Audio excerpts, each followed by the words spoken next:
Welcome to English Story Collection. Here is a question before we start. How many times in your life have you said the word later? This is a story about a man who said it more than anybody else. His name was Peter. In his town, he was famous for one thing. He was never late. Not once. Peter came to work 20 minutes early. He ate his lunch standing up. He walked fast, even on a Sunday, even when there was nowhere to go. People laughed at him. "Peter, why do you run? The sea is not going anywhere." The sea was 40 minutes away by bus. Peter had never been there. When Peter was 18, his father gave him a watch. It was old and heavy and made of steel. His father had worn it for 30 years.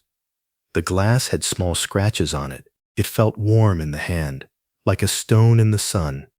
His father was not a man of many words. He gave Peter the watch, and he said one sentence, "Son, time is the only thing you cannot buy." Peter understood this in his own way. He thought it meant, do not lose a single minute. Move faster, do more, be first. His father meant something completely different. But he was a quiet man, and he did not explain. 2 years later, he died. There was one strange thing about that watch. It was slow, not very slow, about 10 minutes every day. Every morning at 6 o'clock, Peter picked it up, looked at the clock on the radio, and moved the hands forward. 10 minutes, every single day. He did it for so long that he stopped thinking about it. His hand did it by itself. Coffee, watch, 10 minutes forward, door. Sometimes friends asked him why he did not buy a new one. "It is an old watch," he said. "But it was my father's. Repairing it costs money, and throwing it away is not possible." And then he looked at the time and said he had to go. Peter worked for a transport company. He planned routes for lorries and buses. He was very good at it. He was good at it because he hated being late the way other people hate pain. When he was 26, he married a woman called Anna. Anna was a slow person. She liked long breakfasts. She liked rain. She liked talking about nothing for an hour, with a cup of tea going cold in her hands. For the first years, she laughed at him. "Peter, sit down. The world can wait 5 minutes." Then she stopped laughing. Then she stopped asking. "Peter, let us go to the sea on Sunday." Next month, there is a lot of work right now. Next month was always there. It was the safest month of the year. Nothing ever happened in it. Anna wanted to learn to dance. She asked him for 3 years. He said yes every time, and every time something came up. In the end, she went alone on Thursday evenings and came home happy and did not tell him about it. That was the year they stopped telling each other small things. They had a son. They called him Tom.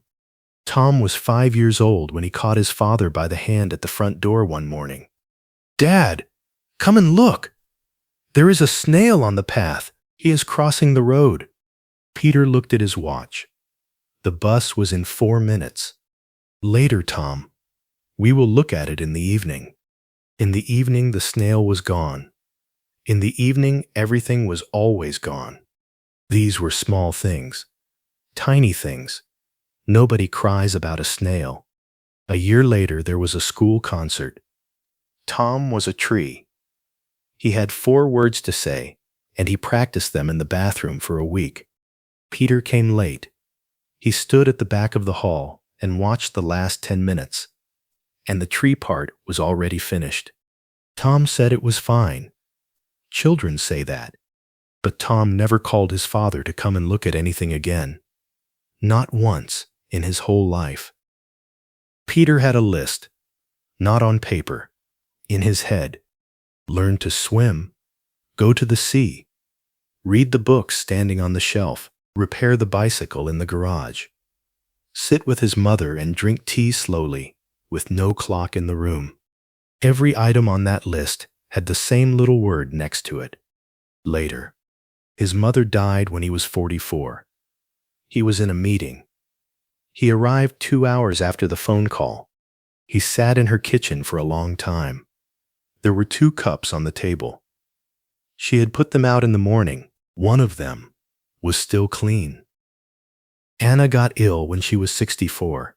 It was a long illness, almost 2 years. And now a strange thing happened. For the first time in his life, Peter started being late. He mixed up the days. He forgot the medicine. He forgot which doctor was on which floor. The man with the perfect timetable suddenly could not be on time for anything at all. On the last evening, the hospital called him at 6 o'clock. He arrived at 7.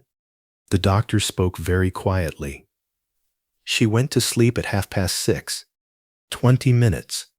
All his life he had saved minutes. He had saved them everywhere. And he was late by exactly 20. Peter turned 71. He stopped working. And then the thing he was most afraid of finally happened. He had time, a lot of time, an ocean of time, from Monday morning to Sunday night, with nothing in it, and he did not know what to do with it. He got up at 6 because his body did not know any other way. He moved the watch 10 minutes forward. Then he sat in the kitchen until the light went out of the window. Tom lived in another country now. He called every 2 weeks and talked for 6 minutes. Polite, warm, careful, the way you talk to a neighbor you like but do not really know. The bicycle was still in the garage, under a gray cover, with 2 flat tires. The books were still on the shelf. He tried one and read 4 pages and put it back, because a man who has been running for 50 years cannot simply sit down and stop. Nobody tells you that part. He was not sad, exactly. He was empty. There is a difference, and he was learning it slowly, on his own, in a quiet kitchen. One morning in November, the watch did not start. Peter tapped it. He shook it. He held it to his ear. Nothing. The hands stood at 20 minutes past 3, and he felt a fear he had never felt before. Not in the hospital, not at any funeral. There was one watch repairman left in the town. An old man called Bruno, with a small shop next to the post office, a lamp, and a big round glass on his eye. Bruno took the watch in his hands and looked at it for a long time. Longer than a person needs to look at a watch. "Where did you get this?" "It was my father's." "Did your father understand watches?" "He worked on the railway all his life." Bruno nodded, as if that explained something, and opened the back. He worked for about 10 minutes. Then he stopped and put down his tools. "Have you ever opened this watch?" "Never," said Peter. Bruno turned the watch round and gave it back to him. Inside the back cover, folded into 4, there was a small gray piece of paper. It was as thin as cigarette paper. It had been lying there for 53 years. Peter unfolded it. It was his father's handwriting. Very small, very careful letters. "Son, this watch is slow. I made it slow myself, on purpose. It loses 10 minutes every day. Those 10 minutes are my present to you. Every day. Do not spend them on anything useful. That is the whole point of them. I started doing this too late. Your mother was already ill by then. Do not be like me. Time is the only thing you cannot buy, so please do not try to earn it. If you are reading this, the watch has stopped, and I stopped worrying about everything a long time ago. Go and look at something silly. Dad." Peter sat down on the chair in the little shop. He understood what he had done. 53 years. Every morning. He had taken his father's present in his hand, and with his own fingers he had put it back. 19,000 times he had said no to his father, and he had never known it. He counted it later at home, on a piece of paper, like a schoolboy with a pencil. 10 minutes a day, 53 years, 134 days, 4.5 months of life had been sitting in his pocket the whole time, and every morning he had carefully thrown them away so that he would not be late for the bus. Bruno did not say anything. He made him a cup of tea and waited. He was a man who knew how to wait. The next Saturday, Peter went to the sea. 40 minutes by bus. 40 minutes that he had not been able to find for 40 years. It was November. The water was gray. The wind came straight off it and went through his coat. There was nobody on the beach except one old man and 2 seagulls.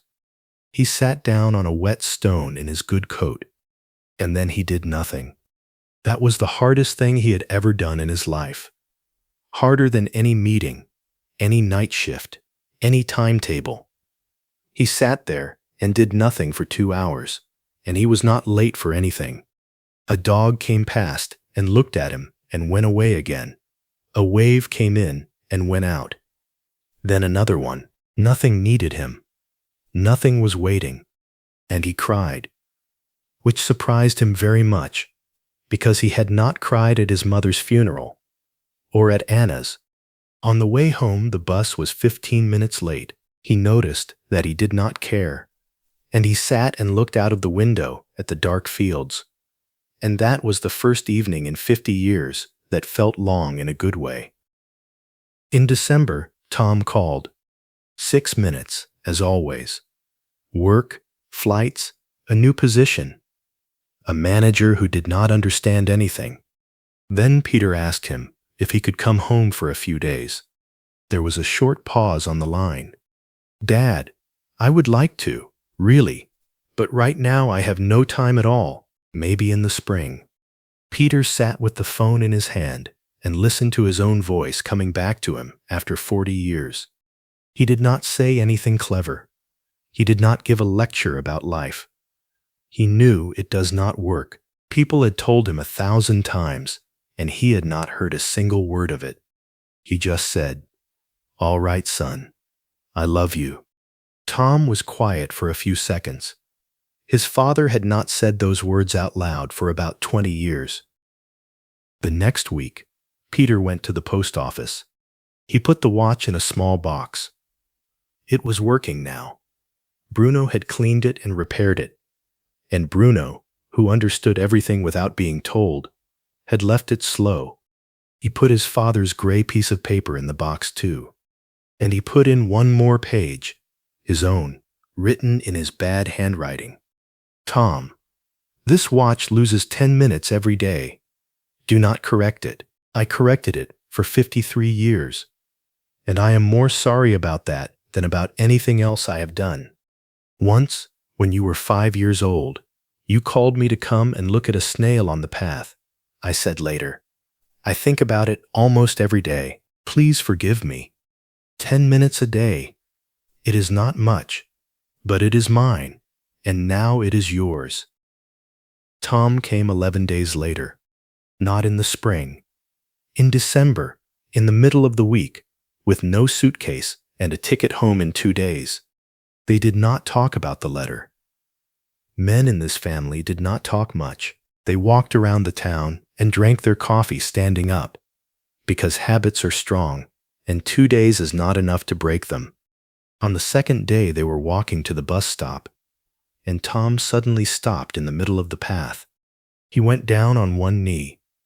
On the wet concrete, something was moving very slowly. "Dad, come and look." And Peter, 71 years old, stood in the cold in his good coat and watched a snail cross the road. The bus came. The bus went. It left without them. The next one was in 40 minutes. They were late, and nothing happened. The world did not fall down. So here is the thing. This is not a story about work being bad. Peter loved his job, and he was excellent at it, and the buses in that town ran on time for 30 years because of him. That is not the problem. The problem is that all his life he thought he was saving time. But time cannot be saved. You cannot put it in a bank and take it out later, when you are finally ready, when the work is finished, when things are calmer. Things are never calmer. You can only live it or not live it. And here is the part that people miss. His father did not give him a watch. His father gave him 10 minutes a day and told him to spend them on something completely useless. For 40 years, those 10 minutes were in Peter's pocket. And every single morning, he took them out and carefully corrected them away. You have those 10 minutes too. Today, right now. Do not correct them.